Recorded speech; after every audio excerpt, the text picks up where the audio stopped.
So welcome back again. फिर से हम आ गए आपके बीच में एक नए क्लास के साथ और आज हम लोग सीखने वाले हैं पजेसिव प्रोनाउन के बारे में। देखिए, मैंने पिछले क्लास में बताया था कि एक हमारा फॉर्म आता है माइन। अब ये क्या है? अब आपको याद होगा कि हम लोगों ने आपको पढ़ाया मी, फिर हमने बताया आपको एक होता है माई और हम फिर बता रहे हैं आपको माइन। तो आज हम लोग पढ़ने वाले हैं इस ग्रुप के बारे में कि आखिर ये माइन क्या है। ठीक है ना? तो देखिए, पहले इसको समझ लेते हैं थोड़ा सा कि ये कैसे काम करता है। जैसे देखिए कि अगर हम यहाँ पर माई की अगर बात करें तो हमने बताया कि ये पजेसिव एडजेक्टिव है। ये क्या है हमारा? दिस इज पजेसिव एडजेक्टिव है ये, है ना। और पजेसिव एडजेक्टिव के बारे में मैंने क्या बताया कि इसको जब हम यूज करते हैं, इसको जब आप यूज कीजिएगा सेंटेंस में तो ये हमेशा नाउन के साथ ही यूज होगा। ये अकेले एलोन यूज नहीं हो सकता है, ये अकेले यूज नहीं होगा। इसीलिए हम ऐसा नहीं लिख सकते हैं, हम इसको ऐसा नहीं लिख सकते थे कि दिस इज माई। हम ऐसा नहीं लिख सकते थे क्योंकि इसका कोई मीनिंग नहीं आ रहा है, इसका कोई अर्थ नहीं आ रहा है। यहाँ पे ये हमारा रॉन्ग सेंटेंस है। ठीक है ना? इसको जब भी लिखना होगा तो हमको लिखना पड़ेगा कि दिस इज माई बुक। मतलब इस माई के बाद हमेशा एक नाउन आएगा तभी ये पूरा सेंस देगा। तो क्या था कि यहाँ पे अकेले में तो सेंस नहीं दे रहा है ना। तो इसी कमी को पूरा करने के लिए हम लोगों ने इसको इंट्रोड्यूस किया, है ना। और ये माइंड का जो फॉर्म आया है ये मजेदार है। माइंड को बेसिकली हम बोलते हैं, ये जो आप देख रहे हो माइंड, इसको हम बोलते हैं ग्रामेटिकल टर्म्स में, ध्यान रखिएगा कि इसको बोलते हैं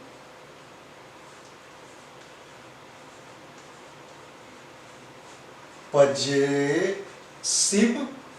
अब ये महोदय हैं प्रोनाउन। अब काहे इनको प्रोनाउन बोल रहे हैं, अब उसको समझिए आप। ठीक है ना? तो माई दोनों का मतलब एक ही है। ध्यान रखिएगा कि ये जो माई है इसका मतलब भी मेरा या मेरी, और जो माइन है इसका भी मतलब होता है मेरा या मेरी, है ना। तो माई ऑलरेडी हम पिछले वीडियोस में आपको बता चुके हैं। आज हम लोग माइंड के बारे में देखते हैं कि आखिर ये कैसे अलग है, क्योंकि आपको पता है कि ये जो माई है ये क्या है? इसको हम बोलते हैं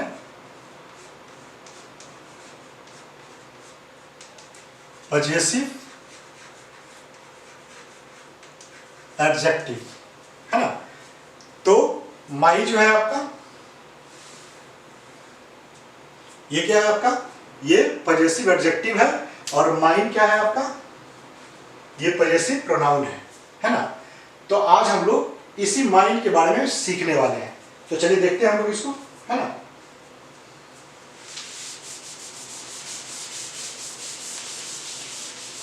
तो देखिए,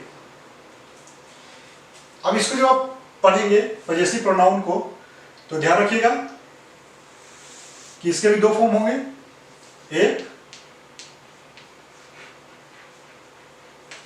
सिंगुलर होगा और एक प्लूरल का फॉर्म होगा, है ना।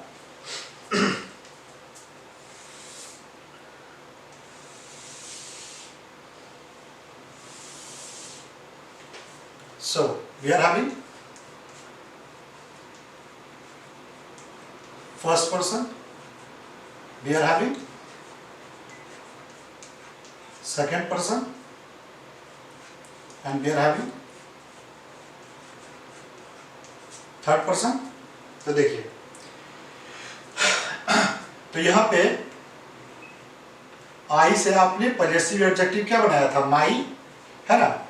अब ये माई से ही इसका पजेसिव प्रोनाउन बन जाता है आपका माइन, और दोनों का मतलब एक ही रहेगा, है ना। माई और माइन दोनों का मतलब एक ही है, मेरा या मेरी। ध्यान रखिएगा, दोनों का एक ही है। ठीक है ना। उसी ढंग से यू का योर होता था, याद है ना।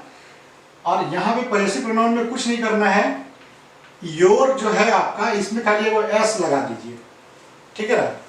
ध्यान रखिएगा एपोस्ट्रोफी को मत लगा दीजिएगा, ऐसा मत कर दीजिएगा by O U R apostrophe comma S, no ऐसा मत करना, ठीक है ना।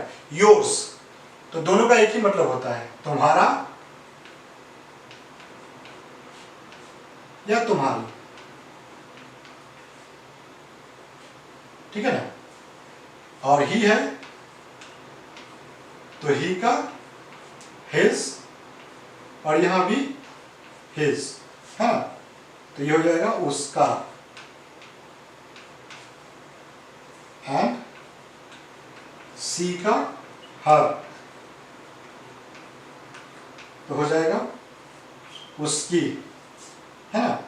तो यहां पे हर था ना, तो यहां पे भी आपको एस लगाना पड़ेगा, हर्स, हर का हर्स, उसका उसकी जो भी है ना। एंड इट का मतलब इसका पॉजेसिव प्रोनाउन नहीं होगा, ठीक है ना। और अगर कोई नाम है तो अगर नाम है तो उसी का होगा, हिज और हर ही होगा। अब आते हैं यहाँ पे बी है तो आवर था, तो इसमें खाली एस लगा दीजिए। आवर्स मतलब हम लोगों का, दोनों का एक ही मतलब होता है, हम लोगों का। और यू प्लूरल है तो योर, योर्स, तो ये हो जाएगा तुम लोगों का। और दे का हो जाएगा देयर, और नहीं तो देयर्स, मतलब देयर्स, एस लगा देना। खाली पॉजेसिव एडजेक्टिव में माई का खाली माई होगा, बाकी सब में एस लगा दीजिए, जितना भी पॉजेसिव एडजेक्टिव था सब में। तो देयर का देयर्स मतलब उन लोगों का। क्लियर, ठीक है। तो ये हमारा हो गया पूरा का पूरा पॉजेसिव प्रोनाउन का फॉर्म। तो अब देखिए क्या होता है कि अब इसका यूज कैसे करेंगे। तो माई का यूज हमने बता दिया आपको, अब माई कैसे यूज करेंगे आपको। अब देखो क्या है कि पॉजेसिव प्रोनाउन है, तो ध्यान रखिएगा कि अगर कोई भी प्रोनाउन होता है, कोई भी अगर प्रोनाउन होता है, तो जब आप सेंटेंस में इसको आप यूज करते हैं तो यूज दो ही ढंग से होगा ये, या तो सब्जेक्ट के तौर पे होगा और नहीं तो ये ऑब्जेक्ट के तौर पे होगा। तो पॉजेसिव प्रोनाउन भी यूज कैसे होगा, या तो सब्जेक्ट के तौर पे होगा नहीं तो ऑब्जेक्ट के तौर पे होगा, है कि नहीं। तो अब हम लोग इसका यूज देख लेते हैं, मुझे लगता है कि आपको चीजें क्लियर हैं। तो अब फटाफट इसका यूज हम लोग देख लेते हैं, मिटा देते हैं हम लोग इसको, है ना। और साइड में लिख भी लेते हैं ताकि आपको दिक्कत नहीं है।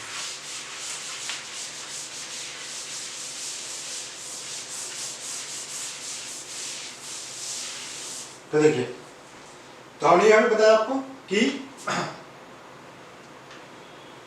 आवर में कुछ नहीं करना था आपको, पॉजेसिव प्रोनाउन बनाने के लिए एस लगा दीजिए, है ना।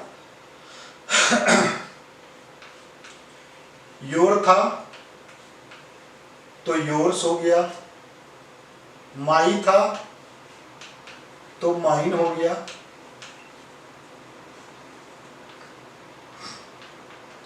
हिज है तो ये एक्सेप्शन है, सेम ही रहेगा, हिज ही रहेगा। हर है तो ये हो गया हर्स, है ना। और ये यहां पे था देयर, तो ये आपका हो गया देयर्स, है ना। ये पूरा का पूरा हो गया। और अगर एपोस्ट्रोफी वाला रहेगा, जैसे मैंने बताया था सोहंस,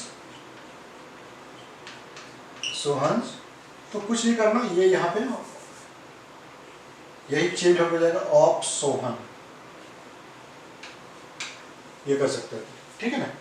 अब उसका यूज देख लेते हैं। इसका यूज तो हम लोग पढ़ चुके हैं, अब हम लोग यूज किसका देखने वाले हैं, हम लोग यूज देखने वाले हैं इन सबों का, ours, yours, mine, his, hers, theirs, of Sohan, इस वाले फॉर्म को देखेंगे।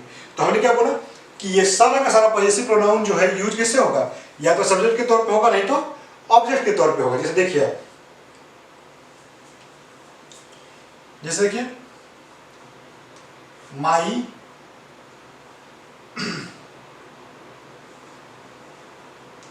कार इज बिग, ठीक है।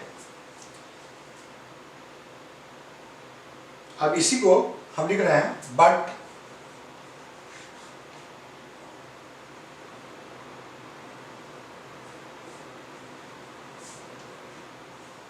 योर्स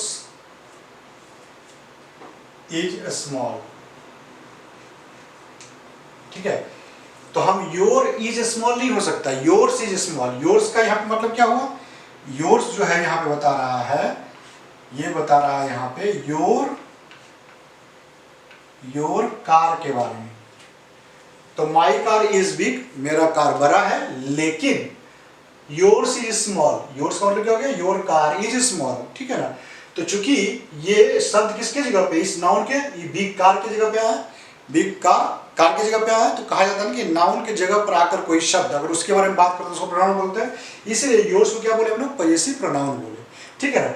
अब ये अपने साथ कौन सा ऑब्जेक्ट लेगा, तो जो यहाँ पे लेगा, जो ऊपर वाला सेंटेंस में जो देख रहे हो, your car is big, my car is big, तो ये सिंगुलर था इसलिए इज लिया है, तो यहाँ पे योर्स ये आ जाएगा। लेकिन अगर सेंटेंस में प्लूरल रहता, जैसे अगर रहता कि माई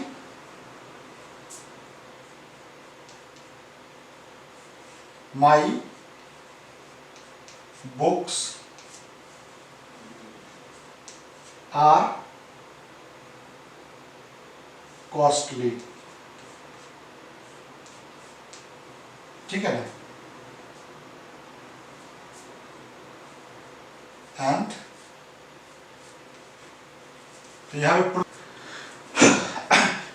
तो मुझे लगता है कि चीजें आपको क्लियर हो गई होगी कि पजेसिव प्रोनाउन जो है उसको हम लोग जब भी यूज करते हैं सब्जेक्ट के तौर पे यूज करते हैं, तो ऑब्जेक्ट के तौर पे यूज करते हैं। और जब इसको ऑब्जेक्ट के तौर पे यूज करेंगे तो दिस इज माइन, यह मेरा है। दिस इज माई कभी नहीं हो सकता है, इसका ख्याल रखना है कि दिस इज माई कभी नहीं होगा, है ना, क्योंकि माई एडजेक्टिव है, इसको नाउन चाहिए तो माइन होगा, this is mine. This is yours हो सकता है, this is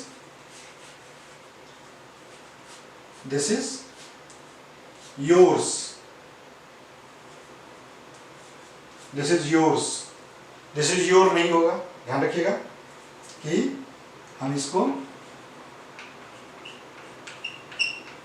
this is your नहीं होगा, जब भी होगा तो this is yours, this is ours, this is yours, this is mine, this is his, this is hers, this is theirs. अब ये सारे के सारे फॉर्म आप यूज कर सकते हैं, ठीक है ना। तो पजेसिव प्रोनाउन में बस इतना ही। अगर आपको लगता है कि मैं आपको कुछ सिखा पा रहा हूँ और हमारे वीडियो से आप सीख पा रहे हैं, तो ध्यान रखिएगा कि आपको एक जरूरी काम करना है। वो काम करना है कि आपको चैनल को सब्सक्राइब करना है। आपको अगर आपको लगता है कि कोई चीज़ें आप अच्छे ढंग से मुझे और बताना चाहिए, तो आप प्लीज़ मुझे कमेंट करके बताएं। किसी टॉपिक पे आपको चाहिए कि आपको वो टॉपिक पढ़ना है और आपको नहीं समझ में आ रही है, तो वो बताएं आप, है ना। उससे थोड़ा सा आप लोग को एनर्जी मिलती है, थोड़ा और अच्छा आपको बता पाए, है ना। हाँ, ये मेरा वादा है आपको कि आपको पूरी चीज़ें बढ़िया से सिखाऊंगा, डिटेल में सिखाऊंगा, और सीख भी रहे होंगे आप, है ना। तो प्लीज़ लाइक कीजिए, सब्सक्राइब कीजिए, शेयर कीजिए हमारे इस चैनल को। यार थोड़ी मदद कर दो तो और भी बेहतर चीज़ें सिखा पाऊंगा आपको, ठीक है ना। तब तक के लिए बाय बाय।